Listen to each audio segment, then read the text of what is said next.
Olá pessoal, meu nome é professor Júpiter Palacio de Souza e neste vídeo nós vamos falar sobre a produção de embalagens poliméricas, os processos de fabricação de embalagens poliméricas. Então, primeiramente nós vamos falar sobre as principais estruturas poliméricas utilizadas na fabricação de embalagens, certo? E vamos começar inicialmente com o PVC, que é o cloreto de polivinilo, que é obtido da polimerização por emulsão ou suspensão de cloreto de polivinila na presença de vários aditivos. Algumas características, como ponto de amolecimento em torno de 80 graus centígrados, características como excelente transparência, impermeável à gordura, proteção à luz e etc. Além de ser muito utilizado na fabricação de garrafas. É o maior emprego, vamos dizer assim, bem como filmes finos. Os filmes, a maioria dos filmes que se utilizam aí são filmes de PVC para embalar carnes, guisado, por exemplo, enfim, para guardar nos congeladores se utiliza muito filmes de PVC. Depois nós temos o polietileno, que é obtido da polimerização do etileno, sendo um dos plásticos de maior consumo. O polietileno ele pode ser de baixa densidade, de média densidade ou de alta densidade. Depende muito aí de algumas características que se precise no produto final. Por exemplo, aqueles filmes tem aí também de polietileno, são de polietileno de baixa densidade. Normalmente os polietilenos de alta densidade são utilizados para a fabricação de embalagens rígidas, tais como potes e etc. Claro, durante a fabricação não se obtém 100% de polietileno de alta densidade, mas se ajusta o processo para se ter o máximo possível de polietileno de alta densidade, para se obter as características desejáveis do produto final, certo? Mas isso não significa que se tenha 100% de polietileno de alta densidade. Da mesma forma, se ajusta o processo para se obter polietileno de baixa densidade. E aqui nós temos o poliestireno, que é obtido da pirólise de desidrogenação do etilbenzeno, que por sua vez é obtido pela síntese do etileno e benzeno. Tem algumas características aí, permeável ao vapor d'água, raramente usado para envasar alimentos. O invase de produtos de curto shelf life é recomendado, né? Bebidas alcoólicas, bebidas não alcoólicas, por exemplo, não se pode utilizar o poliestireno, né? Para bebidas não alcoólicas, sucos e etc., que tem um curto shelf life, por exemplo, isso é possível a utilização do poliestireno. O poliestireno expandido é o nosso conhecido isopor, certo? E em placas normalmente se utiliza em grande produção para iogurtes, esses six packs que normalmente estão no mercado, mas são empresas que têm um grande volume de produção de iogurtes, esses iogurtes pequenininhos aí, six packs, seis embalagens que estão normalmente à venda nos supermercados. O PP, que é o polipropileno, que é obtido da polimerização do propileno sob a ação de catalisadores, comparado ao polietileno, apresenta excelente rigidez e resistência à tensão. Densidade mais baixa que o polietileno.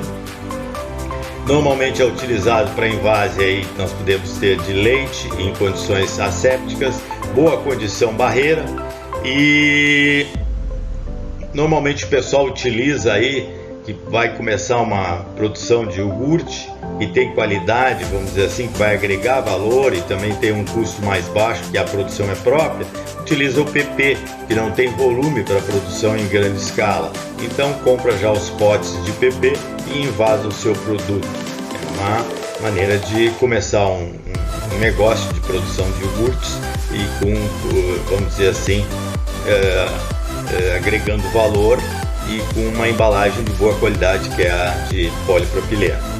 Os vettori poches também, para maionese, são utilizados os poches de maionese com PP.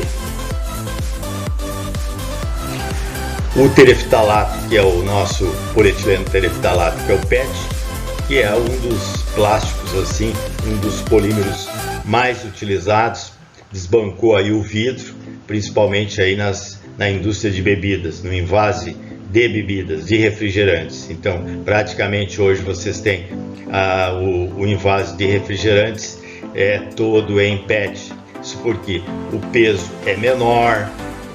Imagine um transporte de um caminhão com não sei quantas aí garrafas de vidro. O peso é enorme comparado às embalagens de PET, cujo o peso é bem menor. Isso dá um desgaste menor ao veículo, desgaste menor nas estradas, ao meio ambiente, enfim, combustível, uma série de fatores. Então, por isso o PET tem uma utilização assim muito grande hoje em termos de refrigerantes. O poliéster, que é um tereftalato de poliestireno, resultante de condensação do tereftalato e de metila ou de ácido tereftálico com o etileno glicol. É muito utilizado o poliéster aí, porque ele tem uma temperatura bastante interessante. Então ele pode usar, por exemplo, em substituição ao alumínio para um frango, por exemplo, que pode ser utilizado no forno do fogão. Então se pode substituir os saquinhos de poliéster. Muito utilizado aí o Melinex, Dracon, o Miller, que são nomes comerciais em que a matéria-prima é poliéster. Depois nós temos o cloreto de polivinilideno, que é o PVDC. Este é um plástico que tem um custo mais elevado porque é um plástico barreira, é um plástico muito utilizado nas multicamadas. Então ele fica no centro da multicamada e nas interfaces são plásticos de polietileno de baixa densidade ou PP, enfim, que são plásticos de menor custo, né? Esses plásticos de barreira têm um custo bem elevado. Aqui nós temos o intervalo de trabalhabilidade deste polímero, embalagens a vácuo, no caso Cryovac, que é um nome comercial, é muito utilizado o cloreto de polivinilideno, PVDC. O nylon é um outro plástico, tem um custo mais elevado, mas tem uma utilização muito interessante. Nós temos aí os 6.6, 6.10, 66, que são tipos de embalagens de nylons, tipo de nylons, são utilizados muito aí nos retorte-poches, que são para colocação aí de alimentos já prontos, que são envasados no nylon, e depois um aquecimento de 2 a 3 minutos aí no micro-ondas já é suficiente ou na água quente, já é suficiente para ser consumido o produto que está embalado no retorte-poche. Então aí nós temos suporte até 140 graus de temperatura, bom substituto do poliéster, embalagens a vácuo. Então o nylon é muito utilizado principalmente como embalagem a vácuo. As carnes, normalmente aí a Cryovac utiliza muito, o aspecto indesejável seria o escurecimento da carne devido à ausência de oxigênio, a mioglobina. Então com isso o escurecimento do produto que ocorre, porque precisa de oxigênio para dar aquela vermelho da carne. E vamos aos processos praticamente agora de fabricação, de como nós podemos obter as embalagens a partir dessas nossas estruturas poliméricas que acabamos de mencionar. Vamos pegar lá o nosso PVC, o nosso PP, o nosso polietileno de baixa, de média, de alta densidade, ou no caso de alta densidade, que é o mais utilizável, o de baixa densidade mais para filmes, enfim, e vamos processar esses polímeros para obter a embalagem que nós desejamos para acondicionar os nossos produtos. Então nós temos o processo de fabricação, ele pode ser por extrusão e sopro, extrusão seguido do sopro. O processo de fabricação pode ser por injeção e sopro, injeta e depois sopra. e o processo de fabricação por moldagem por injeção. Então nós injetamos e sopramos o polímero. Então vamos iniciar aí os processos de fabricação. Então nós temos o primeiro processo, que é por extrusão. Então aqui ele está extrusando, ele está empurrando a massa plástica que está passando lá na injetora. Ela está sendo colocado lá os pellets, né? Seja os pellets sem master batch ou com master batch para dar cor. E aí ele atinge uma temperatura de amolecimento e ele vai sendo extrudado. Quando ele atinge um tamanho suficiente dentro do molde, isso aqui é o nosso molde, esse molde vai se fechar. Fecha o molde, está aqui o molde fechadinho, e aqui nós vamos injetar fazer o sopro. A injeção, ele está extrusou, injeta o ar aqui dentro e vai formar o nosso pote aqui. A introdução de ar infla o molde. Tá? Então aqui nós temos por extrusão e sopro, formado por compressão, o material é extrusado, né, como vocês veem aqui, e depois dá-se o sopro. Então vamos agora mostrar na prática como isso está sendo feito. Aqui nós temos um processo que vocês vão acompanhar, onde nós temos aqui a produção de uma estrutura polimérica por esse primeiro processo que nós temos aí. Ó. Nós vamos extrusar o nosso material, ó, ele está extrusando aqui, olha, a extrusora, ela está formando aquela massa que ele vem amolecido, olha ali, está crescendo, olha ali, agora o molde vem, fecha, abraça, sopra e vai formar o pote que vocês precisam, no caso, a embalagem plástica que vocês têm. Então esse é um processo por extrusão, olha lá, extrusou e sopra, então forma a nossa embalagem, que vai ser o nosso pote. Então vocês têm o pote que vocês estão, então lá está extrusou, soprou, olha lá, soprou, formou a embalagem, formou o pote, está pronta a embalagem. Bem rápido o processo, é uma quantidade enorme por minuto que é feita em embalagens desse tipo. Então vocês observem bem, olha lá, ó, extrusou o material, rapidinho ele corta aqui em cima, olha lá, cortou e já está pronta a embalagem, já inclusive com o fecho aqui, ó, com a parte de cima da boca, onde vai a tampa ser rachada. Então aí está o pote formado de uma estrutura polimérica que foi extrusada, olha lá, ó, ele vai extrusar a estrutura e vai soprar. Aqui nós temos um outro processo de fabricação que é o por injeção e sopro. Aqui nós vamos injetar, né? Nós injetamos, lá nós extrusamos. Aqui nós vamos injetar e depois vamos soprar. Então nós vamos fazer aqui a injeção do molde. Aqui ele vem para essa segunda estação. Aqui ele sopra e forma a garrafa, forma o pote.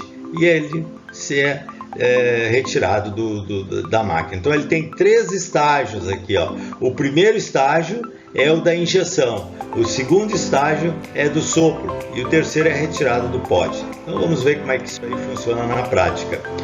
Aqui nós temos a máquina sendo operada, olha lá, ele vai injetar aqui, ó, injetou ali, olha lá, injetou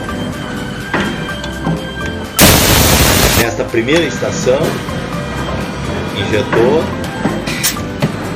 dali ele vai ser transferido para o sopro, aqui ele vai receber o sopro, olha só, recebe o sopro, ele está soprando, formando a embalagem e vem para cá, retira o pote.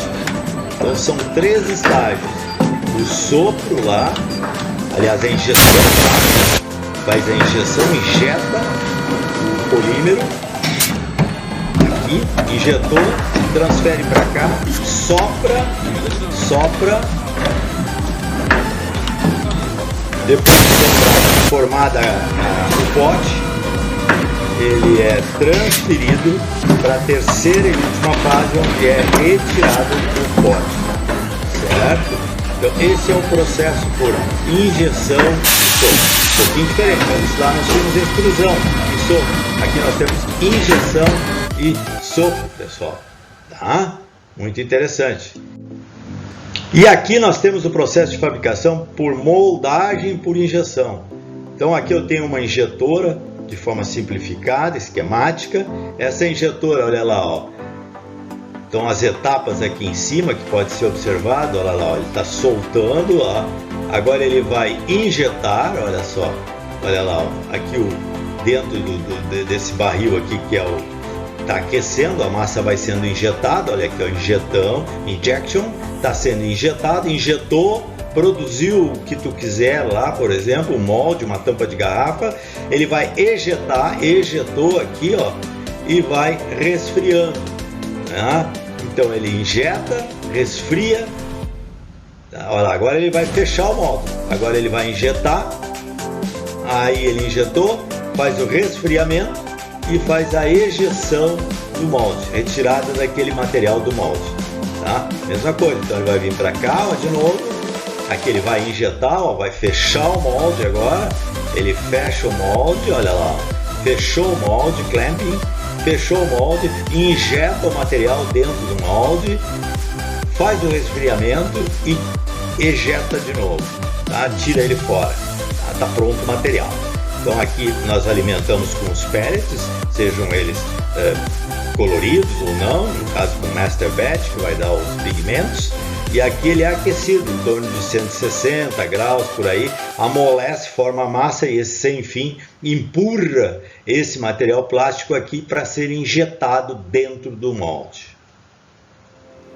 Então aqui nós temos o processo por injeção, pessoal. Então aqui a moldagem por injeção. Então nós vimos lá por extrusão e sopro, por injeção e sopro e agora moldagem por injeção. São os processos mais utilizados em termos de produção de estruturas poliméricas para embalagens. Então a moldagem por injeção, por sopro, né? A moldagem por injeção nós temos um aqui, o Parizon, que se forma aqui, lembram do vidro, né? Então aqui nós temos a nossa pré-forma e é moldado por injeção ao redor de uma haste de sopro. O molde de injeção é aberto e o Parizon é transferido para um molde de sopro, tá? Então o polímero macio é inflado para conformar um molde ao sopro. Então ele vai tomar o formato do molde e aí depois ele é removido. Então aqui temos o Parizon, aqui temos a injeção, forma o pote e aqui ele é removido. Aqui nós temos basicamente o molde de injeção, que é a parte mais cara no processo praticamente, esses moldes aqui. Aqui nós temos um processo que é utilizado aí, um concorrente da Tetra Pak. Normalmente aí tem essas garrafas da Parmalat, elas têm 3 camadas e uma delas é barreira, que é aquela intermediária. Então é um leite que tem um longo tempo de vida também. São 3 injetoras aqui que vão formar a estrutura polimérica da garrafa, sendo no meio aqui o plástico barreira. Aqui nós temos o processo esquemático de moldagem por injeção, formação do Parizon, que é a nossa pré-forma, né? A pré-forma é soprada e aqui é retirado o nosso pote. Aqui a formação de pré-formas, porque normalmente quando se tem, às vezes tem indústrias que fabricam só pré-formas, então o transporte é bem mais fácil, né? Quantidade é maior, então pode produzir a pré-forma num local e a empresa que vai envasar o produto, ela vai ter uma máquina para soprar, ela vai reaquecer a pré-forma, vai soprar a pré-forma para atingir o formato final da garrafa desejável. Muito importante aqui, principalmente dependendo dos produtos, os cuidados que se tem que ter de tempo de armazenamento para eliminar os gases que se formam dentro da embalagem polimérica. normalmente acetaldeídos, que acabam se formando, porque senão vão dar gosto no produto que vocês estão envasando. Então, se vocês estão no inverno, né, é uma coisa. No inverno, normalmente vocês vão ter que dar mais tempo para eliminar esses gases, ao contrário do verão, onde a temperatura elimina mais facilmente. Mas mesmo assim, às vezes tem um consumo muito grande de refrigerantes no verão e o pessoal não dá tempo suficiente, acaba envasando e fica um gostinho lá dentro. As pessoas não se dão conta normalmente, por isso quando tomam um refrigerante numa garrafa de vidro, o gosto é totalmente diferente, se você aprecia o produto, da embalagem polimérica. Aqui nós temos a produção o sopro, mais esquemático mostrando aqui a pré-forma sendo formada, soprada e a formação da garrafa. Aqui a mesma coisa, as pré-formas sendo formadas, soprada a garrafa na máquina injetora. Aqui as pré-formas com diferentes tamanhos em função do tamanho da embalagem final. Uma garrafa de 2 litros, por exemplo, vai ter uma pré-forma maior, precisa ser uma pré-forma de volume maior para poder depois soprar a parede mais grossa, enfim, e depois obter a embalagem de 2 litros. Se for 300 ml, claro, vai ser uma pré-forma pequena. Aqui os moldes, e aqui, por exemplo, um molde para um garrafão desses de água, é muito importante os garrafões de água, porque eles têm um prazo de validade, todos eles têm no máximo 3 anos de utilização. Depois de 3 anos eles têm que serem descartados, esses potes aqui de 20 litros, normalmente, que são utilizados, essas bombonas, para água mineral. Então, de 3 em 3 anos eles têm que serem descartados, porque vai absorvendo muito produto aqui, ele vai sendo reutilizado, né, lavado, reutilizado. Algumas algas que vêm lá do poço normalmente acabam contaminando essa embalagem. Aqui nós temos um molde com características específicas aqui. Esse aqui provavelmente seja um molde proprietário, ou seja, só aquela empresa vai produzir o seu produto com essas características, porque é um molde que pertence àquela indústria, ela que fabricou, ela que comprou. Então, mas quando ela tem uma produção muito grande, deu certo, aí justifica ter um molde próprio, só para até identificar melhor o seu produto final, refrigerante e assim por diante. Aqui é a mesma coisa, um molde desse tipo de pote. E aqui eu recomendo para vocês, pessoal, que assistam esse vídeo aqui, que é Plastic Injection Mold. Muito bom esse vídeo, é um vídeo educativo, vocês vão tirar muito proveito desse vídeo. Ele é excelente porque vocês vão ter aqui nesse produto aqui, nesse vídeo, um conhecimento perfeito sobre a parte de injeção, moldagem por injeção. A demonstração fica bem clara de tudo isso que nós mostramos até agora, especificamente a moldagem por injeção. Os outros processos ele não vai mostrar aqui, mas a moldagem por injeção vocês vão ver bastante bem, que é a mais utilizada principalmente aí na indústria de fabricação de pré-formas e também na parte de injeção final da garrafa. Aqui eu vou mostrar para vocês alguns símbolos de reciclagem. A fonte é a ABIQUIM, Associação Brasileira da Indústria Química. Nós temos a norma NBR 13230, onde padroniza os símbolos que identificam os diversos tipos de resinas plásticas utilizadas. O objetivo é facilitar a etapa de triagem dos diversos resíduos plásticos que serão encaminhados à reciclagem. Então o pessoal da reciclagem, ele sabe lá, esse aqui é o 1, é esse polímero, esse aqui é o 2, esse aqui é o 3, para ele não interessa. O importante é que ele tenha essa identificação para poder separar lá quando chega o produto para ele, para fazer a reciclagem desses polímeros. Então aqui nós temos o tereftalato de polietileno, PET, né, que recebe o número 1. Então para ele não interessa ser PET, mas ele sabe que o 1 tem que ficar junto com o 1. Então os plásticos de tereftalato de polietileno são transparentes, inquebráveis, impermeáveis e leves O PET é utilizado principalmente aí, como nós já vimos, na fabricação no envase de refrigerantes, fabricação de garrafas para ser utilizado em refrigerantes. Então o pessoal que vai fazer a reciclagem, para ele o que interessa aqui é esse númerozinho aqui.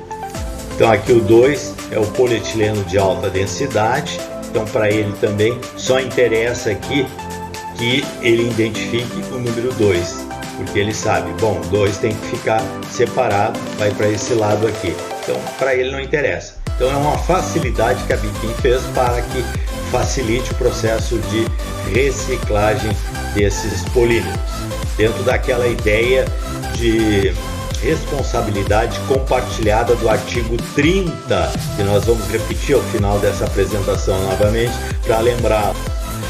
Depois o 3, que é o PVC, também cloreto de polivinila, o PVC, aqui o 3, recebe o número 3. Depois nós temos o polietileno de baixa densidade, é o 4, são os filmes normalmente. O PP, que é o polipropileno, vai receber o número 5. O poliestireno, o poliestireno, que é o 6, né? O isopor e etc, aí que vocês vão ter muito no mercado também. Então para ele não interessa, o que interessa é esse número que está ali.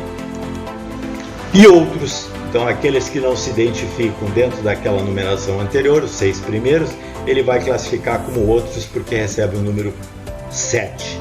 Então aí nós temos etileno, copolímeros de etileno e acetato de vinila, então, tudo misturados ali. E aqui o nosso direito à informação, que é o símbolo gráfico dos transgênicos, principalmente aí na ração animal, na ração também aí em alguns alimentos. Nós temos aí o Tzinho aí, que pode vir com a parte interna amarela, T preto ou branco aqui. Então símbolos que são utilizados aí para identificar um produto que tenha na sua composição produtos transgênicos, alimentos transgênicos, né? Grãos principalmente.